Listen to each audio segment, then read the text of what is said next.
یہاں پر بھی نہیں. میں دیکھیں it is very first time in life in past 25 years. مجھے 25 سال ہو گئے یہاں پر اس شہر میں, اس ملک کے اندر. اب اس میں ملک کرتا ہوں. مجھے پہلی دفعہ فیل ہوا کہ میں کسی ملک میں, مجھے پہلی دفعہ ایسے فیل ہوا کہ میں کسی قابض ریاست کے اندر موجود ہوں, یا میں کسی ایسے ملک کے اندر ہوں کہ جو میرے لیے یا میری کمیونٹی کے لیے ہوسٹائل ہے, وہ میرا ملک نہیں. مجھے پہلی دفعہ فیل ہوا, ایسی فیلنگ تھی کہ کشمیر کے لوگ, اس میں خواتین تھیں, اس میں بچے تھے, اس میں بزرگ تھے, اس میں وکلاء تھے, عام شہری تھے, پیسفل پروٹیسٹ کے لیے وہاں پر آئیں, کشمیر کے ایشو پر اپنے تحفظات بیان کرنے کے لیے, اپنی پریشانی دکھانے کے لیے وہاں پر آئیں, کچھ مطالبات رکھنے کے لیے آئیں, ڈیموکریٹکلی پیسفلی اپنے بات رکھنے کے لیے وہاں پر آئیں. اور آپ اندازہ کیجیے کہ وہاں پر پہلے ہی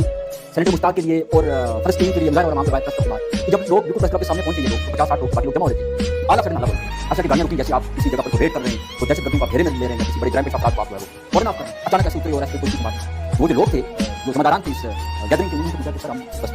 15-20 منٹ اپنے اسٹائل ریکارڈ کروائیں گے, پیسفلی اپنی بات کریں گے, چلے جائیں اس وقت پلاٹ کے اوپر, اس میں, یعنی کہ رستہ کے باہر جو پلاٹ ہے اس کے اوپر, سڑک پہ نہیں, جس کہنے لگے کہ آپ یہاں سے چلے جائیں. یہ بات تو ایک بندے کو مارنے کے اوپر, مار کے گاڑی میں ایسے ہوا, ایسے کرتے نا کوئی سوچ کا وقت جانے کے لیے دھکا مارنے کا اس کو مار کے لے کے لوگوں سے بات کی, سر ہم بات کرنا چاہتے ہیں پیسفلی, کسی کے خلاف نہیں, پورے کشمیر کمیونٹی میں بات